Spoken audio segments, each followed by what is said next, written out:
बच्चों कैसे हैं आप लोग। सर, आप में से बहुत से बच्चे ऐसे हैं जो इस वीक आने वाले एग्जाम के लिए बहुत डरे हुए हैं।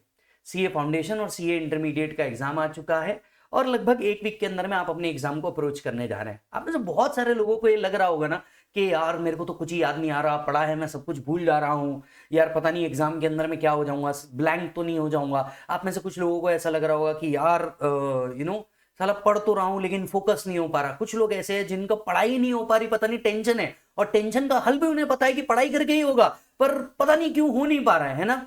चलो सुनो, ये वीडियो को ध्यान से सुनना, शायद ये आपकी कुछ हेल्प कर दे या आपको कुछ हील कर दे। देख, तूने ना एक सपना देखा था कुछ सालों पहले कि यार तुझे ये करना है। तुझे हमेशा से पता था कि ये आसान नहीं होने वाला, पता था ना, ये कभी आसान नहीं होने वाला, तुझे हमेशा से पता था। लेकिन फिर भी तूने क्या किया, मेहनत करी, ये दम दिखाया। और तुझे पता है किसी चीज को पाने के लिए ना, उसके लिए दम दिखाना ही सबसे बड़ा अभ्यास होता है। देख, पास होंगे फेल होंगे दैट्स अ डिफरेंट पॉइंट, पर तूने मेहनत की, इस बात को तो तूने झुटला सकता ना। आपके आजू बाजू इस समय वो लोग होने चाहिए जो आपको पॉजिटिविटी प्रोवाइड करे, यस और नो, या तो पॉजिटिव थॉट्स होने चाहिए, है ना। ये मत सोचो कि यार मैं फेल हो गया तो क्या, ये तो सोचो कि पास हो गया तो कितनी लाइफ बदल जाएगी, है ना। पास होने का प्रयास तो करो, पास होना फेल होना एक दूसरी बात है यार, यस, पर आप कोशिश भी ना करो, ये तो गलत बात है ना। बराबर है कि नहीं। देखो, अभी पहला सिचुएशन आपको ऐसा लग सकता है कि यार मैंने बहुत कुछ पढ़ लिया है, मेरे को कुछ भी याद नहीं आ रहा। ऐसा पॉसिबल है दोस्तों कि आपको कुछ भी याद ना आए, पर अगर ऐसा हो रहा है तो प्लीज अपने मन को थोड़ा सा शांत करो।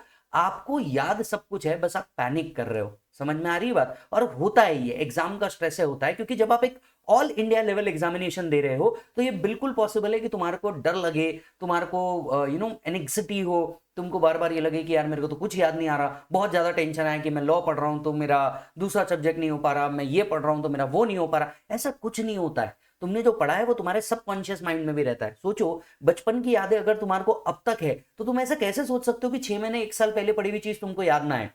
आपको पता है, हड़बड़ी में कई बार आदमी गड़बड़ी कर देता है। हाँ, ये बिल्कुल सच बात है कि हम हड़बड़ी में बहुत सारी बार गड़बड़ी कर देते हैं। तुम्हें ये काम नहीं करना है। Are you getting the point. जब भी तुम्हें ऐसा लगने लगे कि यार नहीं यार मेरे को बहुत पैनिक हो रहा है, मेरे को बहुत एनेक्सिटी हो रही है, मेरे तो कुछ ही नहीं समझ में आ रहा किस तरीके से क्या काम करना है, मैं तो सब कुछ भूल जाऊंगा, ऐसा नहीं। अपने दिमाग को आप जिस चीज के लिए ट्रेन करोगे ना, वो चीज के लिए वो ट्रेन हो जाएगा। यस। अब मैं आपको एक मेरा छोटा सा एग्जांपल बता देता हूं कि मुझे कभी भी ऐसा लगता था कि यार मैं सुबह उठ करके कभी घूमने नहीं जा सकता था, ठीक है, या मैं इसे बहुत दिन तक कंटिन्यू नहीं कर पाऊंगा।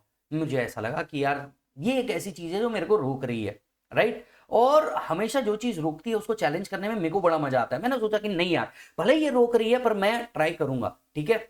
मैं 1 दिन गया, मैं 2 दिन गया, तीसरा दिन बड़ा आलस आया। मैंने बोला नहीं यार, ये आलस अगर आज मेरे को रोक देगा तो ये हो जाएगा। चल मैं जितना शायद घूमता हूं उतना ना घूमूं, मैं एक राउंड कम मार दूंगा, लेकिन मैं यार स्ट्रीक नहीं तोड़ता, है ना। जब स्नैप स्ट्रीक बना सकते हो तो तुम्हारी ये भी स्ट्रीक बन सकती है मेरे दोस्त। ऐसा कुछ नहीं है कि तुम नहीं कर सकते, है ना। तुम वहां से यहां तक आए हो, तुमने अपनी लाइफ को इतनी ज्यादा चेंज की है और एक बिल्कुल डिफरेंट लाइफ तुम्हारे लिए वेट कर रही है। इस टाइम पे हिम्मत नहीं हारना है। पहला, अपने मन को समझाओ नहीं यार मेरे को सब याद आ रहा है, इट्स ओके। मैं जब एक पढ़ूंगा तो दूसरे पे ध्यान कैसा रहेगा, रादर मैं तो फोकस्ड हूं, ये अच्छी बात है ना। ठीक है, पहली बात। अब आते हैं दूसरी बात। जिनको ऐसा लग रहा है कि यार मैंने क्या पढ़ना चाहिए, इस टाइम पे मेरा कुछ भी शेड्यूल नहीं जम पा रहा, एक काम करता हूं मैं सिर्फ अकाउंट्स पढ़ता हूं, जो पहला पेपर है मैं सिर्फ उसी के ऊपर पूरा फोकस कर देता हूं। ये स्टूडेंट बिल्कुल गलती करने जा रहे हैं।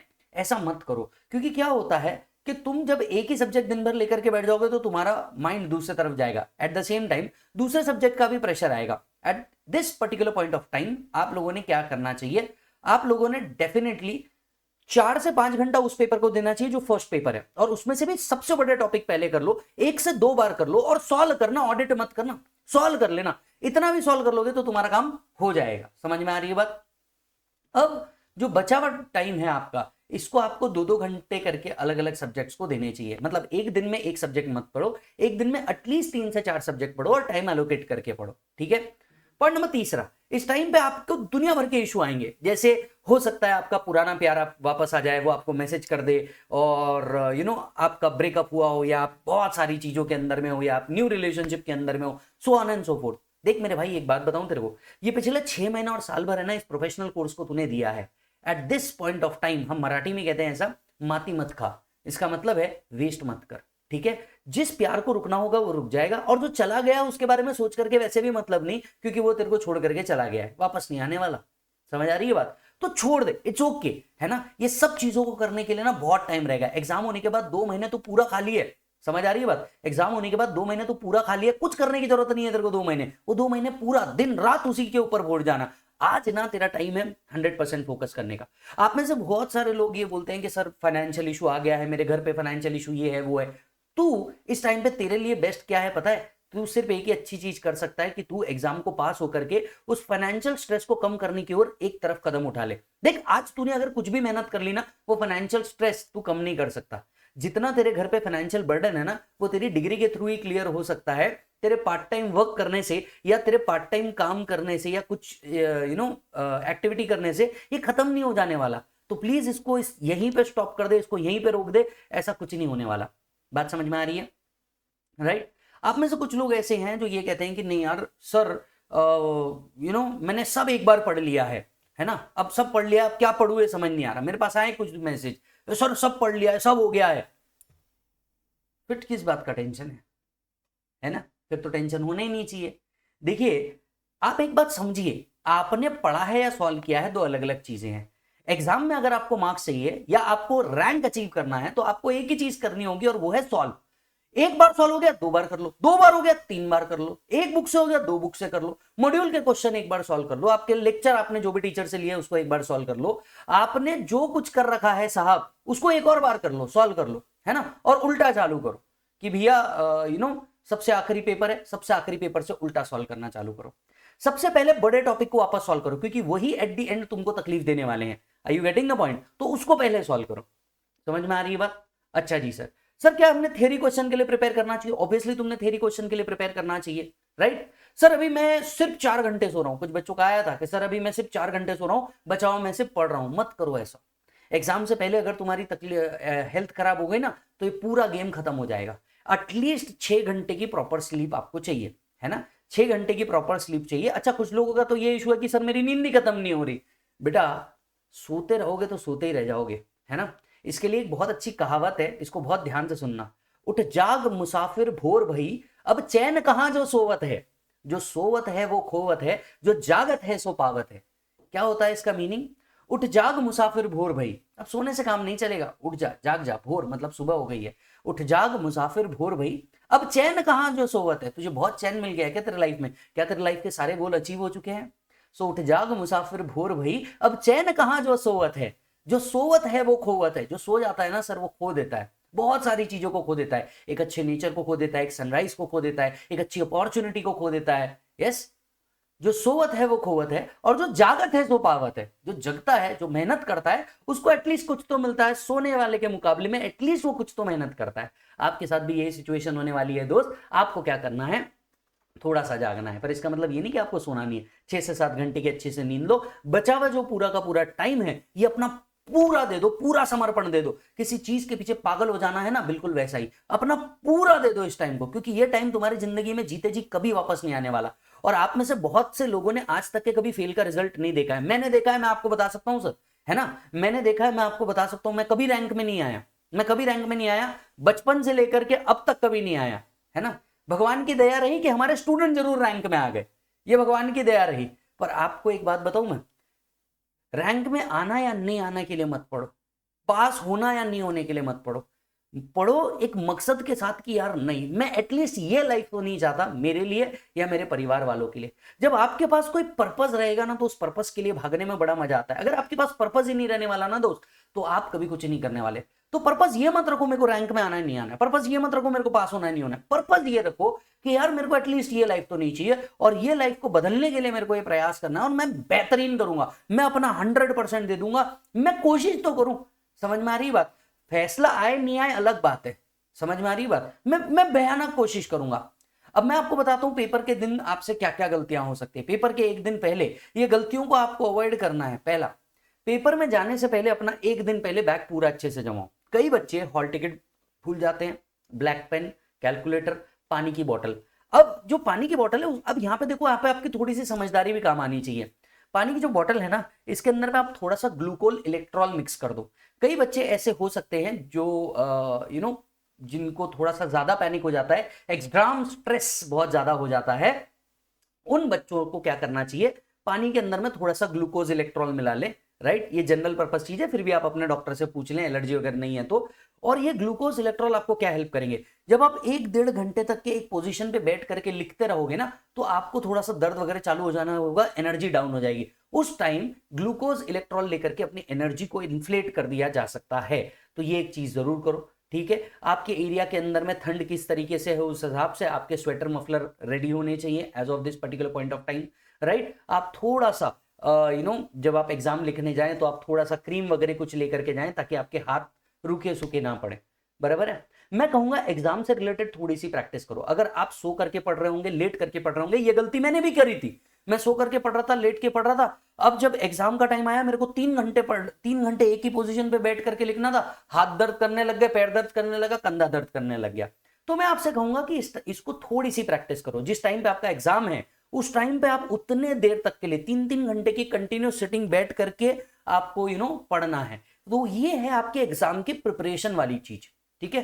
तो क्या लेके जाओगे, कैलकुलेटर लेके जाओगे, पेन लेके जाओगे, पेंसिल लेकर के जाओगे, स्केल लेकर के जाओगे, अपना आई कार्ड लेकर के जाओगे। उसके बाद में अपना मल्टीपल चश्मा आप लोगों ने कैरी करना है, राइट। कि गलती से अगर एक हाथ ब्रेक हो गया तो आपके पास दूसरा सोल्यूशन वहां पे होना चाहिए, एटसेट्रा एटसेट्रा। यस, अपने जो एग्जाम सेंटर है, कई बच्चे गलती करते हैं कि यार अपने एग्जाम सेंटर को जा करके एक बार देख करके आ जाते हैं, ठीक है। एक बात समझ लेना, वहां पे कोई बहुत बड़ी सुख सुविधा नहीं रहती। कोई भी एग्जाम सेंटर हो, कोई बहुत बड़ी सुख सुविधा नहीं रहती जितना आप इमेजिन कर रहे हैं। तो करण जौहर वाली जो आपके कॉलेजेस है वो इमेजिन मत कीजिए, एक नॉर्मल कॉलेज जो होता है वैसा ही रहेगा, ठीक है।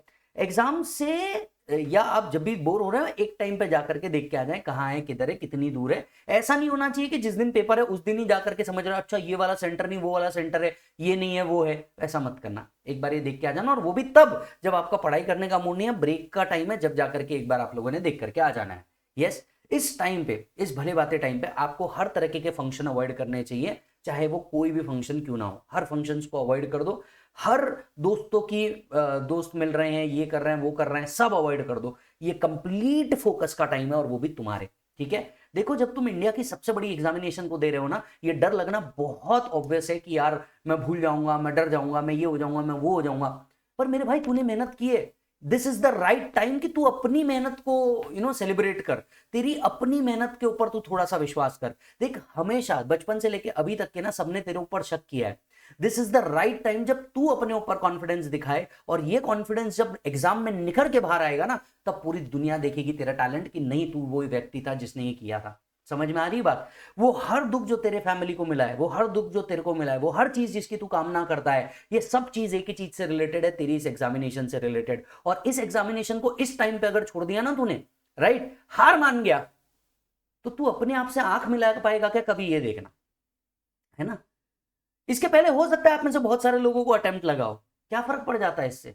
क्या तुम बदल गए? क्या तुम्हारी मेहनत करने की इच्छा खत्म हो गई? तुमने जब दोबारा एग्जाम फॉर्म भरा ना, यही पॉइंट था कि तुमने सोच लिया था कि नहीं यार, मैं क्या करूंगा, मैं फिर से एक बार लड़ूंगा। अब तुमसे लड़ने के अप्रोच में गलती हो सकती है कि यार तुम क्या कर रहे हो। जैसे तुम कोई सब्जेक्ट पढ़ रहे हो, थियरी वाला है, तुमने वो थियरी को सिर्फ पढ़ लिया, बोल दिया कि हाँ मेरा हो गया, सॉल्व भी नहीं किया। अरे सॉल्व करो, सॉल्व करने पे तुम्हें समझ में आएगा कि कहां कहां तुमसे क्या क्या गलतियां हो रही है। बस इतने से काफी है। समझ आ रही है बात। माना 40 क्वेश्चन मत सॉल्व करो टॉपिक्स के, 10-10 क्वेश्चन भी हर टॉपिक के सॉल्व करो, कि तुमको एक कॉन्फिडेंस रहेगा, नहीं यार मैंने हर चीज को टच किया है, मैंने हर चीज के ऊपर काम किया है, मेहनत करी है। समझ आ रही है बात। तो ये जो प्रेशर है ना, इस प्रेशर को सिर्फ काम डाउन किया जा सकता है। काम डाउन कैसे किया जा सकता है? तुम अपनी बाकी की किसी भी चीज को छोड़ करके तुम्हारी सबसे इंपॉर्टेंट चीज सॉल्विंग के ऊपर फोकस करके तुम इस चीजों को क्या कर सकते हो, अवॉइड कर सकते हो। समझ में आ रही है बात। तुम ये चीजों को बिल्कुल अवॉइड कर सकते हो और करोगे। एक लास्ट पॉइंट, आप में से बहुत सारे बच्चे, है ना, एज ऑफ नाउ हो सकता है किसी अलग प्रेशर के अंदर में चल रहे हो। आप समझ रहे हैं मैं क्या कह रहा हूं, ठीक है। स्पेशली बच्चियों की बात कर रहा हूं कि हो सकता है कि उनके पीरियड्स के डेट या उनकी तबीयत से रिलेटेड इशू आ सकता है। मैं आप सभी को, बच्चियों को भी कहना चाहूंगा, हैव मेडिसिन विथ यू, जिससे पेन वगैरह कम हो जाता है। तो एक वो चीज़ रखिएगा आपके पास। एक एग्जाम टाइम के अंदर में ऐसा कुछ प्रॉब्लम आ जाता है, वी ऑल अंडरस्टैंड। आप प्लीज़ अपने पास सारी चीज़ें रखिएगा जो इस टाइम पे आपको हेल्प कर सके किसी भी तरीके से, है ना। लड़कियां स्पेशली इस बात को ध्यान दें कि आपको आपका बहुत ज़्यादा ख्याल रखना है ना। इस टाइम पे बाहर के खाने, जंक फूड, ये सब अवॉइड करो। आपको जिस चीज से स्ट्रेंथ मिल सकती है, जैसे फ्रूट्स हो गया, ड्राई फ्रूट्स हो गया, आप ये खाओ। प्लीज अपनी हेल्थ के ऊपर बहुत अच्छे से फोकस करो, क्योंकि ये छोटी छोटी छोटी छोटी चीजें ही है जो आपको एग्जाम में उस टाइम पे स्ट्रेंथ दे देगी जिस टाइम पे आपको सबसे ज्यादा जरूरत होगी। बाकी मैं आपके साथ हूं, आपकी इस पूरी सीए की जर्नी में मैं आपके साथ हूं। आपसे इससे ज्यादा टाइम मैं नहीं लेना चाहता। एग्जाम का ये जो टाइम है, ये आपको ऑल द बेस्ट। आप अपने एग्जाम को भरपूर अच्छे से पूरा करिए एंड आप फ्लाइंग कलर्स के साथ पास हुई है। बाकी आपको कुछ कहना है तो मैं आपको इंस्टाग्राम पे मिल जाऊंगा सीए विजय साडा नाम से, टेलीग्राम पे भी सीए विजय साडा से नाम से हम लोग हैं, नीचे दोनों का लिंक भी दिया हुआ है। और हाँ, एक बात आपको मैं फिर से कहना चाहूंगा, everything will be okay and हाँ, पढ़ो तो हद कर दो वरना प्रोग्राम रद्द कर दो। समझ आ रही है बात बेटा? मत डर, मैं भी तेरे साथ हूं, वो भगवान और वो खुदा भी तेरे साथ है, पूरी कायनात तेरे साथ है ना।